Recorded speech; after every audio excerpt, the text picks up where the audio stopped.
ఇదోడి సరే నువ్వు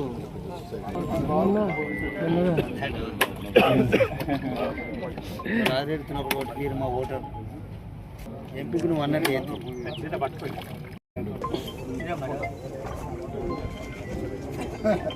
జై సంజయ్ అన్న, జై సంజయ్ అన్న, సంజయ్ అన్న నాయకత్వం వర్ధిల్లాలి, సంజయ్ అన్న నాయకత్వం.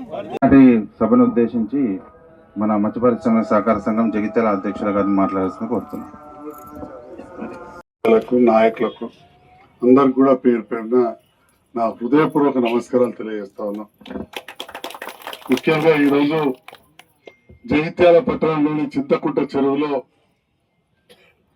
ప్రభుత్వ పక్షాన చేప పిల్లలను వదిలే కార్యక్రమానికి మమ్మల్ని ఆహ్వానించి ఇంత మంచి కార్యక్రమాన్ని రిప్రజెంట్ చేసిన ఏడీ ఫిషరీస్ గారికి, అదేవిధంగా జగిత్యాల మత్స్య పారిశ్రామిక సొసైటీ అధ్యక్షులు అంజయ్ గారు, మిగతా సభ్యులకు, కార్యవర్గ సభ్యులకు మరొకసారి ప్రత్యేకంగా ధన్యవాదాలు తెలియజేస్తూ, మరి చెరువులన్నిటి తెలంగాణ ప్రాంతంలో దాదాపు 800 సంవత్సరాల నుండి కూడా గొలుసు కట్టు చెరువులుగా ఉంటూ, ఆ తర్వాత నిజాం కాలంలో కావచ్చు, తెలంగాణ రాష్ట్రం ఏర్పడ్డ తర్వాత చెరువులను పునర్నిర్మించుకోవడం జరిగింది.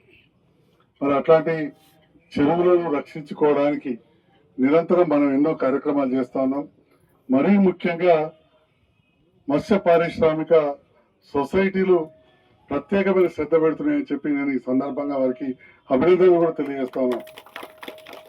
నిజంగా చెప్పాలంటే ఈ మత్స్య పారిశ్రామిక సొసైటీలు లేకుండా ఉంటే పట్టణాలలో కావచ్చు, ఇప్పుడు పల్లెలలో కూడా భూముల ధరలు పెరిగాయి కాబట్టి ఈ చెరువులన్నీ కూడా కబ్జాలు అయిపోయాయి.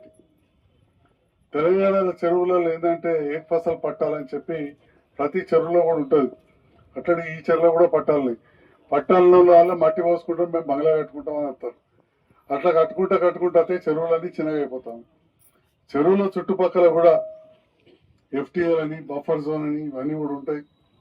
అక్కడ కాపాడకపోతే చెరువు కట్టలు ఇబ్బంది అయ్యే పరిస్థితి ఉంటుంది. మరి మనం చూస్తున్నాం ఇప్పుడు కల్లపల్లి చెరువు కట్ట పరిస్థితి ఏముందో, అటువంటి పరిస్థితి రాకుండా చూడాలి.